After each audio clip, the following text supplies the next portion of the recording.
రావడానికి ఇబ్బంది కాదు. దయచేసి అందరూ ఈ సిమెంట్ రోడ్ నుంచి లోపలికి దర్శనం కోరుతున్నాం సార్, ప్లీజ్.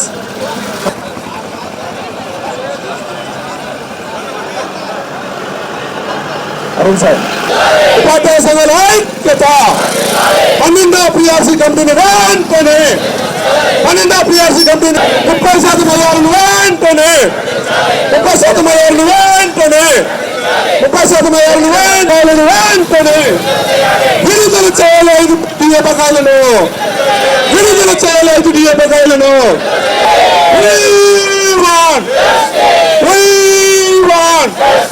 పోరాడి పోరాడి పోరాడి పోరాడి పోరాడి తీరుతాం,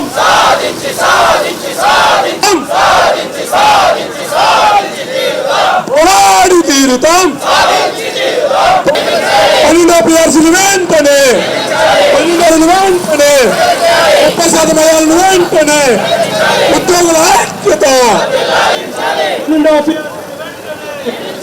పెండింగ్ లో ఉన్న డిఆర్ను, పెండింగ్ లో ఉన్న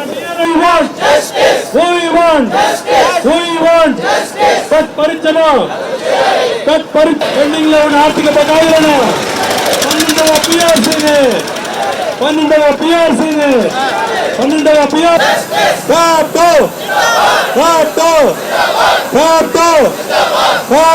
జిందాబాద్ జిందాబాద్. ఎన్నికల మేనిఫెస్టోలో ఇచ్చిన హామీలను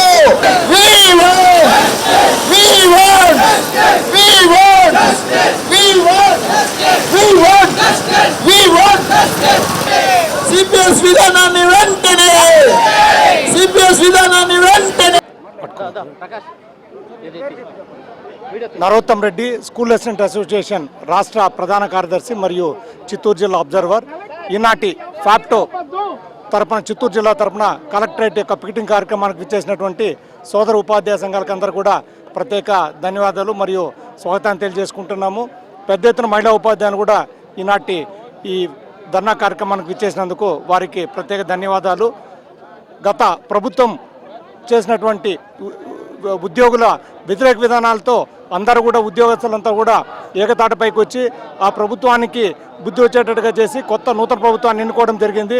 కానీ వీరు కూడా గతంలో వాళ్ళు ఏమైతే చెప్పారో వాటన్నిటిని కూడా ఇవాళ అమలుపరచకుండా తాత్సారం చేస్తున్నారు. PRC కమిషన్ ఇప్పటికే 2 సంవత్సరాలు ఆలస్యమైనప్పటికీ కూడా ఇప్పటివరకు దాని గురించి తలుచుకోవడం లేదు. అదేవిధంగా CPS విధానాన్ని కూడా రద్దు చేస్తామని చెప్పారు, దాన్ని అలాగే ఉంచేశారు.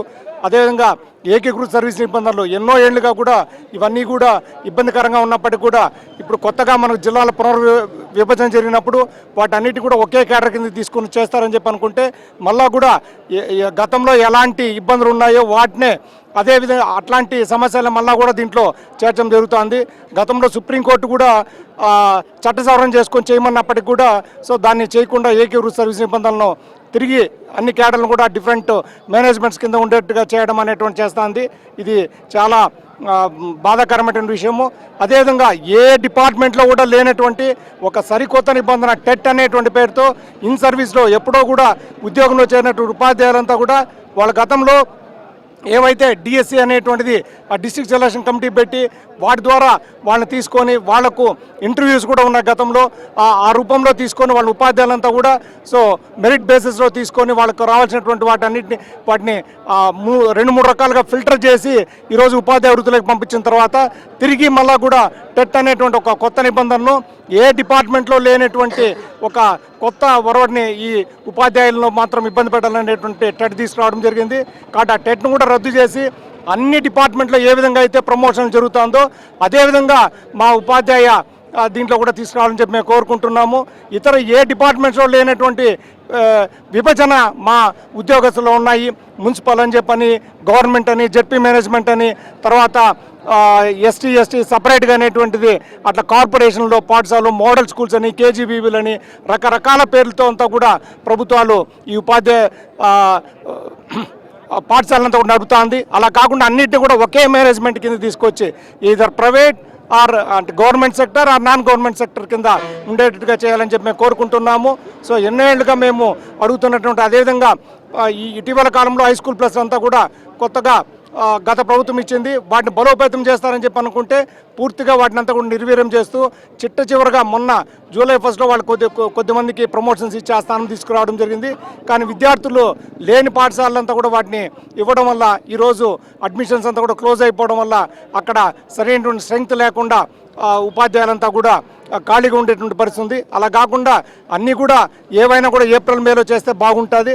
అదేవిధంగా ఖాళీగా ఉండేటువంటి అన్ని ప్రధాన ఉపాధ్యాయ పోస్టులు కావచ్చు, టెట్ పేరుతో మాకు ప్రమోషన్స్ మిగతా అన్ని డిపార్ట్మెంట్లో కూడా మొన్న 2 సార్లు పోస్ట్పోన్ చేస్తూ గత నెల 30 అన్నారు. తర్వాత మళ్ళీ మొన్న 14 వరకు కూడా అన్ని డిపార్ట్మెంట్లో ప్రమోషన్స్ ఇచ్చుకోమన్నారు. కానీ ఈ మా ఉపాధ్యాయులకు సంబంధించినటువంటి ప్రమోషన్స్ మాత్రం ఏది కూడా చేపట్టలేదు. దయచేసి దాన్ని కూడా వెంటనే చేపట్టి ఖాళీగా ఉండేటువంటి అన్ని ప్రధానోపాధ్యాయ పోస్టులు కావచ్చు, అదేవిధంగా ఖాళీగా ఉండేటువంటి ఎంఈఓ పోస్టులు అన్నింటిని కూడా ఫిల్ చేస్తారని చెప్పి సో హై స్కూల్లో ఉండేటువంటి స్కూల్ అసిస్టెంట్లంతా కూడా ఇప్పుడు నిన్ననే వాళ్ళ ఈ ఇయర్కి సంబంధించినటువంటి మిషన్ 2027 పేరుతో 10th క్లాస్ రిలీజ్ చేయడం జరిగింది. కానీ చాలా పాఠశాలలో స్కూల్ అసిస్టెంట్స్గా ఉండేటువంటి వాళ్ళు రిటైర్ అయిపోయినటువంటి ఖాళీలన్నీ కూడా అలాగే ఉండడం జరుగుతుంది. కాబట్టి వాటన్నిటిని కూడా ప్రమోషన్ ద్వారా భర్తీ చేస్తారని చెప్పి ఆశిస్తున్నాము.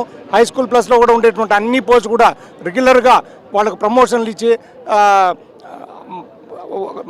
క్వాలిఫైడ్ లెక్చర్స్ అంతా కూడా వాటిలో పెట్టి సో తద్వారా ప్రభుత్వం యొక్క విద్యను మంచి అభివృద్ధిలోకి తీసుకొస్తారని చెప్పి ఆశిస్తున్నాము. సో పిఆర్సీ కావచ్చు, పెండింగ్లో ఉండేటువంటి డిఏలు కావచ్చు, వాటన్నిటిని కూడా విడుదల చేసి ఉపాధ్యాయుల యొక్క పక్షము ఈ ప్రభుత్వం కూడా ఉపాధ్యాయుల పక్షంగా. నా పేరు ఎన్ మణిగండన్, చిత్తూరు జిల్లా ఫ్యాప్టో చైర్మన్.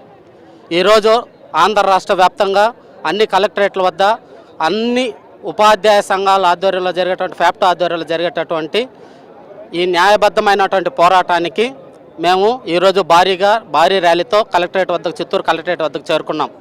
మా న్యాయబద్ధమైనటువంటి డిమాండ్లు ఒకటే, 3 సంవత్సరాలుగా పెండింగ్లో ఉన్నటువంటి పిఆర్సీ కమిషన్ని, 12వ పిఆర్సీ కమిషన్ని ఈ కూటమి ప్రభుత్వము వెంటనే నియమించాలి. అదేవిధంగా 30% ఐఆర్ని ప్రకటించాలి. పెండింగ్లో ఉన్నటువంటి 5 డిఎల్ని వెంటనే ప్రకటించాలని, అదేవిధంగా సుమారు 1000 చిత్తూరు జిల్లాలో 1000గా ఉన్నటువంటి కారుణ్య నియామకాలను కూడా వెంటనే చేపట్టాలని ఈ ఫ్యాప్టో పక్షాన మేము డిమాండ్ చేస్తున్నాం. ఎందుకంటే 12వ పిఆర్సీ కమిషన్ ఇంతవరకు నియమించకపోవడం చాలా దారుణం. 3 సంవత్సరాలు అయినప్పటికీ ఇంకా పిఆర్సీ కమిషన్ నియమించకుండా, ఐఆర్ ప్రకటించకుండా మన ప్రభుత్వము ఈ విధంగా మొండి చేయి చూపడం ఉద్యోగులకి చాలా నిరాశ నిస్పృహలతో ఉన్నారు. కాబట్టి వెంటనే 12వ పిఆర్సీ కమిషన్ వేయాలి. కమిషన్ వేసిన తర్వాత 30% ఐఆర్ని ప్రకటించాలని ఫ్యాప్టో చిత్తూరు పక్షాన డిమాండ్ చేస్తున్నాం. అదేవిధంగా సిపిఎస్ విధానాన్ని రద్దు చేసి అందరి ఉపాధ్యాయులకు, ఉద్యోగులకు పాత పెన్షన్ విధానాన్ని ఏర్పాటు చేయాలని కూడా ఈ సందర్భంగా మేము డిమాండ్ చేస్తున్నాం. అదేవిధంగా న్యాయబద్ధంగా ఉన్నటువంటి ప్రతి అంశాన్ని, ఉద్యోగ ఉపాధ్యాయులకు చేరాల్సినటువంటి న్యాయబద్ధమైనటువంటి ప్రతి సమస్యను వెంటనే అందరి యొక్క ఉద్యోగ సంఘాలతో సమావేశం ఏర్పాటు చేసుకుంటున్నారు. ప్రతి శుక్రవారం ఏర్పాటు చేసుకున్న సమావేశంలో సమస్యలు చర్చిస్తున్నారే కానీ ఆ సమస్యలకు పరిష్కారం అనేది చూపకపోవడం చాలా దారుణం. కాబట్టి మేము సూచించినటువంటి ప్రతి డిమాండ్ని వెంటనే పరిష్కరించాలని ఫ్యాప్టో చిత్తూరు జిల్లా శాఖ పక్షాన మేము ఈ కూటమి ప్రభుత్వాన్ని కోరుకుంటున్నాం. Thank you. NR Madanmohan Reddy, STU జిల్లా అధ్యక్షుడు, ఫ్యాప్టో సెక్రటరీ, డిప్యూటీ సెక్రటరీ జనరల్గా పనిచేస్తున్నాను. ఈరోజు రాష్ట్ర ఫ్యాప్టో పిలుపు మేరకు చిత్తూరు జిల్లాలో విచ్చేసినటువంటి వందలాది మంది ఉపాధ్యాయులందరికీ కూడా ఉద్యమాభివందనాలు. ముఖ్యంగా గత ప్రభుత్వము, కూటమి ప్రభుత్వము ఎన్నికలకు ముందు ఇచ్చినటువంటి హామీలు ఈరోజు నెరవేర్చమని కోరుతున్నాం. ఎన్నికలప్పుడు పిఆర్సీ నియమిస్తామన్నారు, పెండింగ్లో ఉన్నటువంటి డిఏలన్నీ కూడా ప్రకటిస్తామన్నారు, పెండింగ్లో ఉన్నటువంటి ఆర్థిక బకాయిలన్నీ కూడా ప్రకటిస్తామన్నారు. కానీ ఎన్నికలైన తర్వాత 2 సంవత్సరాలు గడుస్తున్నా ఇప్పటి వరకు హామీలు నెరవేర్చలేదు. గౌరవ ముఖ్యమంత్రి గారికి, గౌరవ డిప్యూటీ సీఎం పవన్ కళ్యాణ్ గారికి కూడా మేము తెలియజేసేది ఏమంటే, మీరు ఏదైతే గత ఎన్నికల్లో చెప్పారో అది అమలు చేయమని చెప్పి మేము ఈరోజు డిమాండ్ చేస్తున్నాము. పిఆర్సీ అనేది 2023 సంవత్సరంలోనే మాకు 12వ పిఆర్సీ వచ్చిండాల్సింది. ఇప్పటికీ 3 సంవత్సరాలు దాటింది. ఇంకా ఇంతవరకు పిఆర్సీ కమిషన్ కూడా నియమించలేదు. గత ప్రభుత్వము పిఆర్సీ కమిషన్ నియమించింది. ఈ ప్రభుత్వం వచ్చిన తర్వాత పిఆర్సీ కమిషన్ చైర్పర్సన్ కూడా రాజీనామా చేసి వెళ్ళిపోయారు. సో 2.5 సంవత్సరం కావస్తున్నా ఇప్పటి వరకు పిఆర్సీ కమిషన్ చైర్పర్సన్ని నియమించలేదు. కాబట్టి వెంటనే పిఆర్సీ కమిషన్కు చైర్పర్సన్ నియమించి 30%కు తగ్గకుండా మధ్యంతర భృతి ఇవ్వాలని డిమాండ్ చేస్తున్నాము. అలాగే పెండింగ్లో ఉన్నటువంటి 5 డిఎల్ని కూడా ఇవ్వాలని చెప్పి కూడా డిమాండ్ చేస్తున్నాము. తర్వాత రిటైర్ అయినటువంటి ఉద్యోగస్తులందరికీ కూడా గ్రాట్యుటీ, తర్వాత సరెండర్ లీవ్ బకాయిలు ఇవన్నీ కూడా సకాలంలో చెల్లించాలని చెప్పి కూడా మేము డిమాండ్ చేస్తున్నాం. ఆలస్యం ఇంకా పెద్ద ఎత్తున ఉద్యమానికి కూడా మేము శ్రీకారం చుడతాం. అలాగే ఏ డిపార్ట్మెంట్కు లేనటువంటి పరీక్ష ఈరోజు ఉపాధ్యాయులకు మాత్రమే టెట్ అనేటువంటి పరీక్షను నిర్వహించేదానికి ఈరోజు